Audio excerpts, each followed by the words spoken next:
چونکہ وہ ایک سچویشن پیدا ہو گئی جس کی وجہ سے پھر چھوٹا سا انٹریکشن بھی میڈیا کے ساتھ وہیں پہ ہوا، لیکن یہ پلان نہیں تھا اچھا اور اسپونٹینیس تھا۔ ٹھیک ہے، ایک تو ہو گیا اس وقت انڈین میڈیا، ایک افغان میڈیا بھی اس وقت پابندی نہیں تھی تو وہ بھی ذرا تھوڑا سا انڈیپینڈنٹ تھا، اس نے بھی کافی سارا۔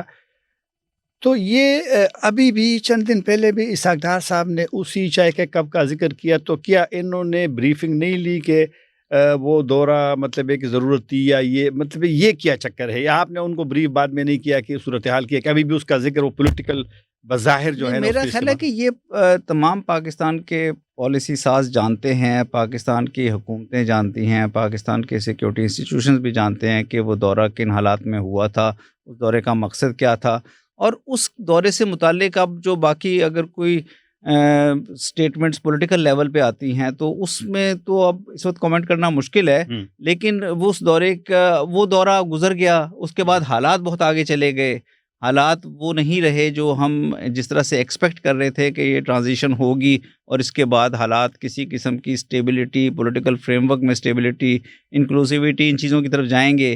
تو میرا خیال ہے کہ اب اس دورے کے اوپر کامنٹ کرنا ٹھیک ہے، جو ہے مناسب نہیں ہے۔ مناسب ہے۔ اچھا یہ ایک بات یہ بتائیے کہ کچھ جو طالبان کے جو مخالفین تھے اور ہیں وہ یہ کہہ رہے تھے اس وقت، کیونکہ کابینہ آپ نے خود شروع میں کہا کہ حکومت نہیں، کیونکہ یہ 4 سپٹمبر کو گئے تھے اور تقریباً 7 15 یا 8 سپٹمبر کو اناؤنس ہوئی تھی گورنمنٹ۔ ہاں اس کے بعد اناؤنس ہوئی تھی، بلکہ پنشیر بھی شاید 4 کو اس وقت 5 نہیں یا تھی۔ 6 کو فال ہوا ہاں تھا۔ جی، تو یہ کچھ صحافیوں نے یہ کہا اس وقت بھی کہ کابینہ میں ان کو مشکلات ہے تو پہ زمین گئے ہیں کہ کابینہ کا مسئلہ حل کریے، درست ہے؟ نہیں، ایسی بات نہیں تھی۔ اچھا دیکھیں پاکستان کے لیے اس وقت چند چیزیں جو بھی افغانستان میں حکومت آتی ہے، افغان طالبان کی حکومت ہی آنی تھی، ان سے ڈسکس کرنا ضروری تھا، جس میں ایک تو یہ تھا کہ پاکستان کی کوشش تھی خطے کے دوسرے ممالک اور انٹرنیشنل کمیونٹی کی طرح کہ ایک انکلوسیو حکومت کی طرف جایا جائے۔ تو وہ اب طالبان کے ہوتے وہ کس قسم کی انکلوسیو حکومت ہو سکتی تھی، وہ اس قسم کے معاملات ڈسکس کرنے تھے، یا پھر یہ معاملات ڈسکس کرنے تھے کہ پاکستان کو بہت خدشہ تھا اپنے بارڈرز پہ اسٹیبلٹی کا، اور طالبان کے مختلف پروونسز کے ٹیک اوورز کے دوران بہت سے قیدی رہا کیے گئے تھے، ٹی ٹی پی کے اور داعش کے بہت سے لوگ بھی اس پروسیس میں رہا ہو گئے تھے، جیلیں توڑ کے جیلیں جب سے آزاد ہو گئے وہ رہا ہوئے۔ تو کس طرح ٹی ٹی پی کے ساتھ کو ہینڈل کرنے کے لیے پاکستان اور افغانستان کی جو حکومت آ رہی تھی اس میں کس قسم کا کوآپریشن ہوگا۔ پھر پنشیر میں بھی ہماری کوشش تھی کہ پنشیر چونکہ ابھی تک کا معاملہ طے نہیں ہوا تھا تو اس کو باہمی گفتگو کے ساتھ، ڈائیلاگ کے ساتھ، نیگوسیشن کے ساتھ طے کیا جائے۔ تو اس قسم کے معاملات تھے جو ڈسکس ہونے تھے۔ فارمیشن میں افغانستان دیکھیں کبھی بھی کسی بھی افغانستان کی حکومت نے اس قسم کی کوئی ڈکٹیشن نہ پاکستان سے لی ہے، نہ کسی گروپ نے لی ہے۔ افغان بڑے خود مختار ہیں اس معاملے میں، بڑے خوددار ہیں کہ ان کی سوورنٹی کا احترام کیا جائے، اور اس قسم کی ڈائریکشن دینا نہ ہمارا ارادہ تھا، نہ ممکن تھا۔ اچھا کچھ تو آپ نے بتا دیے تھے، لیکن طالبان کے ساتھ پھر آپ کی کن کن سے ملاقات ہوئی تھی جب یہ گئے تھے اس وقت؟ دیکھیں طالبان کے جو لیڈرز تھے، کیا مین پوائنٹس پاکستان نے ان کو کچھ آپ نے بتایا، لیکن ایسی کوئی اور پوائنٹ ہے کہ پاکستان نے اس وقت ISI کے چیف نے، آپ لوگوں نے ان کو؟ دیکھیں ملا برادر ہی اس وقت افغان طالبان کا فیس تھے جو دوحہ میں نیگوسیشن بھی کرتے رہے، ان کے ساتھ کچھ اور بھی ان کے جو نائب وزیر اعظم ہیں، ان کے جو کچھ اور بھی جو کمانڈرز وغیرہ ان کے ساتھ رہے طالبان کے، وہ لوگ تھے، اور ایک ان کے ساتھ ملاقات ہوئی ہم لوگوں کی، اور اس میں یہی معاملہ جو میں نے کہا ہے کہ پاکستان اور افغانستان کے تعلقات اور کس طرح اس وقت اس سچویشن کو سٹیبلٹی کی طرف لے کے آیا جائے، پنشیر کے معاملات ہیں، انٹرنیشنل کمیونٹی کے ساتھ افغانستان کس طرح انگیج کرے گا، یہ سارے معاملات ہی ڈسکس ہوئے، اور ایسے کوئی معاملات نہیں تھے جس میں کوئی پاکستان وہاں پہ کسی قسم کی کہ رجیم کو شیپ دینے کی کوشش کر رہا ہو۔ میں آپ سے بات کر رہا ہوں یہاں لاہور میں آپ کی یونیورسٹی کے اسٹوڈیو میں، تو آپ تعلقات کو کیسے دیکھتے ہیں؟ جب ہم بات کر رہے ہیں تو کچھ رپورٹس بھی ہے کہ جی کوئی ڈرون حملے ہوئے ہیں اور TTP کا مسئلہ اسی طرح ہے۔ میرا خیال ہے تعلقات میں بنیادی چیز یہ ہے کہ تعلقات کے اندر بہت گزشتہ چند دہائیوں سے جو افغانستان میں حالات ہوئے ہیں، تو تعلقات کے جو بیسکس ہیں، بنیادیات جسے کہتے ہیں، فنڈامنٹلز ہیں، وہ افیکٹ ہو گئے ہیں، جس میں بارڈر کا ریجن نارمل نہیں رہا، جس میں آپ کے لوگوں کے آنے جانے کی معاملات افیکٹ ہوئے ہیں، جس میں اس پہ ٹریڈ افیکٹ ہوئے ہیں. اس میں تفصیل میں بعد میں بعد میں جائیں گے. کریں، الگ اس پہ کروں گا پروگرام آپ کے جی. ساتھ.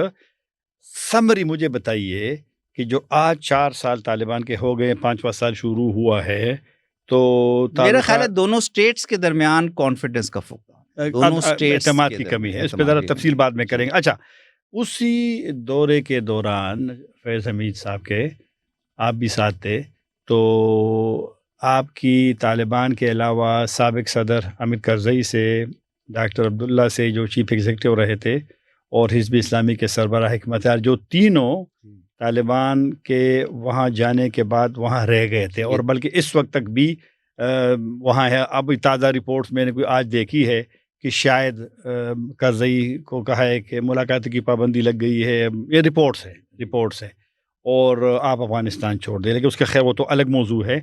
تو ان سے کیا بات ہوئی تھی؟ یہ تینوں لیڈران وہاں پہ موجود تھے، اور آپ نے درست کہا کہ اس ٹرانزیشن کے دوران تینوں لیڈران نے یہ پوزیشن لی تھی کہ ہم افغانستان نہیں چھوڑیں گے، ہم افغان ہیں، افغانستان میں اگر تبدیلی آ رہی ہے تو ہم اس کو یہیں رہ کر فیس کریں گے.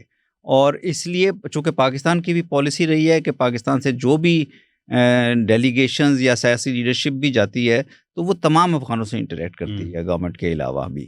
تو ہم نے، اور اس وقت گورنمنٹ تو کوئی تھی نہیں، لیکن پھر بھی طالبان کے علاوہ ہم نے ان سے بھی انٹریکشن کیا اور ان سے بات چیت ہوئی. اور یہ پاکستان کی پالیسی ہے، ابھی بھی میرا خیال یہی پالیسی ہے کہ پاکستان افغانستان میں حکومت کے علاوہ جو دیگر افغان عمائدین ہیں، دیگر افغان لیڈران ہیں، ان کے ساتھ بھی روابط رکھے. اور میرا خیال یہ بہت امپورٹنٹ ہے، اس میں کوئی حرج نہیں ہے. اسی پالیسی کے تحت ان سے میٹنگز ہوئی، اور یہی بات ہوئی کہ اب افغانستان کی سٹیبلٹی، افغانستان کے فیوچر کو اس ڈیولپمنٹ کے بعد، طالبان کے ٹیک اوور کے بعد کس طرح دیکھتے ہیں، اور کس طرح میوچلی پاکستان اور افغانستان کوشش کر سکتے ہیں کہ حالات سٹیبلٹی کی طرف جائیں. ٹھیک ہے، ایک مختصر سا اگر مجھے آپ جواب دے دیں اوورال، کہ کرزئی صاحب کی بات آپ کو کر لیتا ہوں کہ وہ 2 مرتبہ منتخب ہوئے، اس سے پہلے انٹرم لیڈر تھے. تو اکثر وہ شکایت کرتے تھے کہ میں 21 مرتبہ پاکستان گیا ہوں، لیکن پھر بھی پاکستان سے خوش نہیں تھے کہ جی وہ دوروں کے باوجود. اور مجھے یاد ہے جب سپٹمبر غالباً 14 تھی 2014 میں، جب وہ ہینڈ اوور کر رہے تھے جو پاور ہے اشرف غنی صاحب کو، تو اس نے 2 ممالک سے گلے کیے تھے. ایک پاکستان، ان کے بقول کہ انہوں نے ہمارے ساتھ امن مذاکرات میں مدد نہیں کی، اور پھر امریکہ کے ساتھ بھی تقریباً ادھی.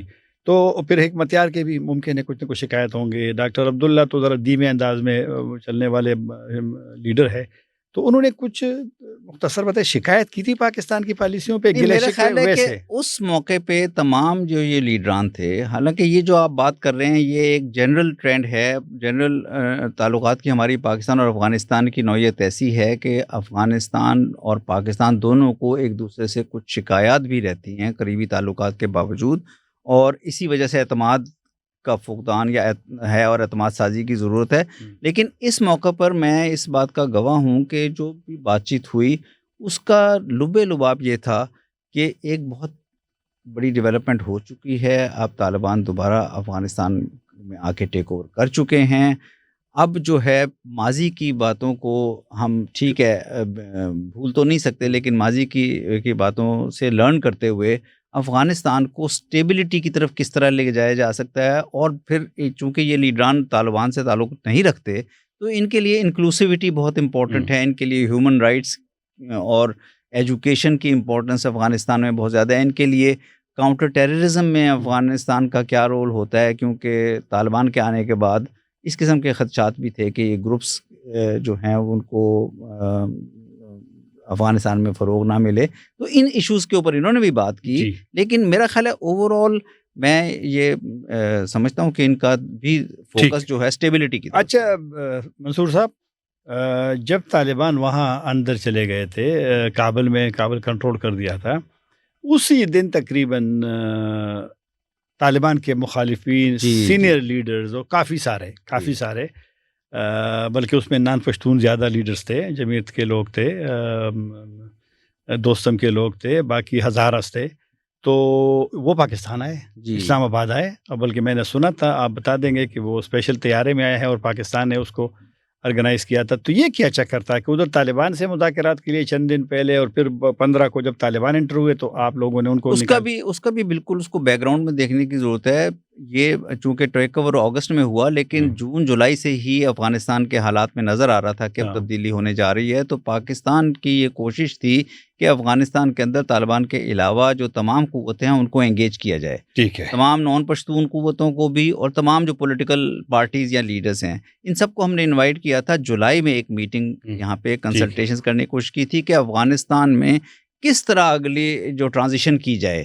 اور لیکن بہت سے لوگ آنے پہ رضامند تھے، لیکن پھر پریزیڈنٹ اشرف غنی کی طرف سے ان کو پاکستان جانے کی اجازت نہیں دی گئی تھی، اور اس کی وجہ سے پھر کافی پاکستان اور افغانستان میں تاشقند میں جب میرا خیال ایک ریجنل کانفرنس تھی، اس پہ former prime minister Imran Khan اور اشرف غنی صاحب کی ملاقات بھی ہوئی.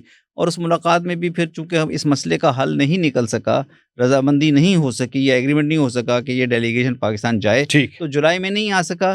لیکن چونکہ اگست میں بالکل ٹیک اوور جب قریب آ گیا، پاکستان نے پھر دوبارہ آفر کی کہ ہم ایک اور نشست کر لیتے ہیں. جی ہم نشست کر لیتے ہیں. تو ڈیٹ وہ اتفاق سے 15 اگست وہی دن ہوئی جس دن ٹیک اوور ہوا. اور بہت شکریہ. منصور احمد خان صاحب تھے، سابق سفیر پاکستان کے، اور بیکن ہاؤس یونیورسٹی میں جو سینٹر فار پالیسی ریسرچ ہے ان کے سربراہ ہم سے بات کر رہے تھے. یہ یہاں تو یہ والا موضوع ابھی اختتام کو پہنچا ہے، لیکن دوسرا بھی اور تیسرا بھی ہم نے منصور صاحب سے کرنا ہے. اور نیکسٹ جو ہے وہ پاکستان اور کردم تحریک طالبان پاکستان کے درمیان جو مذاکرات ہوئے تھے، منصور صاحب بھی اس وقت وہاں موجود تھے، تو اسی پہ بات کریں گے کہ مذاکرات میں کیا ہو رہا تھا اور ناکام کیوں ہوئے. طاہر خان اجازت چاہے گا. اللہ حافظ.